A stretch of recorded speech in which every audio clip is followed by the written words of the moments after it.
നമസ്കാരം. കൃഷ്ണന്മാരാണ്. മണ്ണിനടിയിൽ സുഖമായിട്ട് ഉറങ്ങിക്കൊണ്ടിരുന്ന ഒരു കുഞ്ഞ് വിത്തുണ്ട്. അവനോടൊപ്പം അവനെപ്പോലെ കുറേ കൂട്ടുകാരും ഉണ്ടായിരുന്നു. ആ കുഞ്ഞു വിത്തുകളൊക്കെ ഇനി മുമ്പോട്ട് എന്താ സംഭവിക്കാൻ പോകുന്നത് എന്നറിയാതെ ഏറ്റവും കംഫർട്ടായിട്ട് സ്പേസിൽ സുഖമായിട്ട് ഇങ്ങനെ ഉറങ്ങിക്കൊണ്ടിരിക്കുമ്പോൾ പെട്ടെന്ന് മഴ പെയ്യാൻ തുടങ്ങി. മഴയെന്ന് പറഞ്ഞാൽ പോരാ, പേമാരി എന്ന് തന്നെ പറയണം. കുത്തി ഒലിക്കുന്ന മഴ. മണ്ണ് കുതിർന്നു. മണ്ണിനകത്തേക്ക് വെള്ളം കുത്തി ഇറങ്ങി തുടങ്ങി. മണ്ണെല്ലാം ചെറിയായിട്ട് മാറി.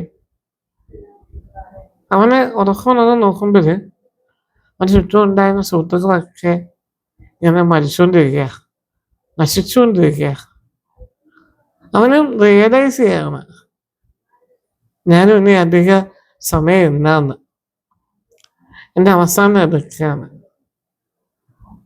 പക്ഷെ അവന് ചിന്തിക്കണേ, ഇങ്ങനെ തീരെ ഉള്ളതാണോ ഞാൻ എന്നാന്ന് അവന് തോന്നി. അവൻ്റെ സർവശക്തി എടുത്തിട്ട് മുകളിലേക്ക് വരാൻ വേണ്ടി ശ്രമിച്ചു. ഭീകരമായ വേദനയായി ദേഹം മൊത്തം.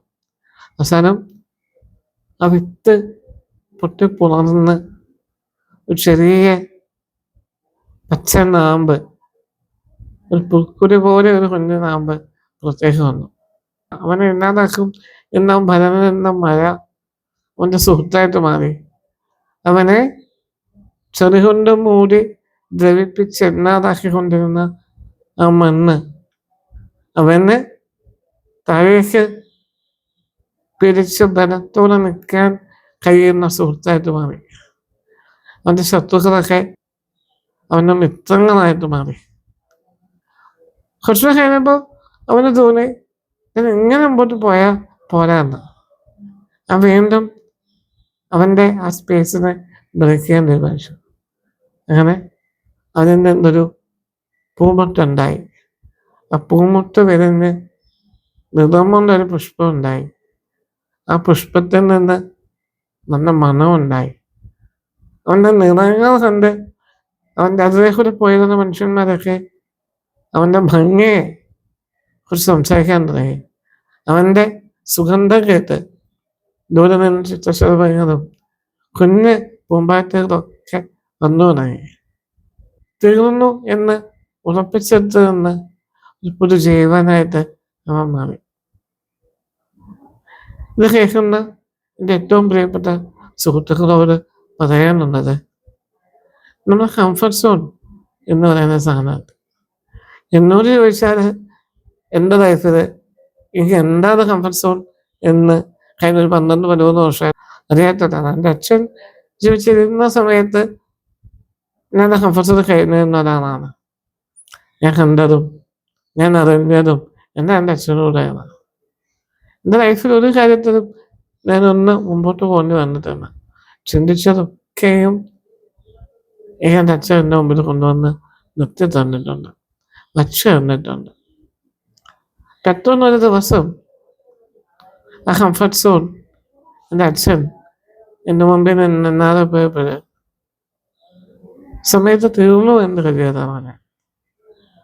അവിടെ നിന്ന് ഒരു മൊമെൻറ്റിൽ എനിക്ക് ബ്രേക്ക് ചെയ്ത് എൻ്റെ കംഫർട്ട് സ്പേസിനെ ബ്രേക്ക് ചെയ്ത് ഞാൻ മുമ്പോട്ട് പോകേണ്ടി വന്നു.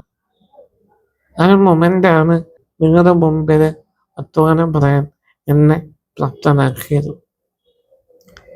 നമ്മളെ ശത്രുക്കളെന്ന് കരുതുന്ന നമ്മുടെ വീക്ക് പോയിന്റുകളാണ് കുറേ മുമ്പോട്ട് പോകുമ്പോൾ നമ്മൾ ഏറ്റവും ബലമായിട്ട് മാറാൻ പോകുന്നത്.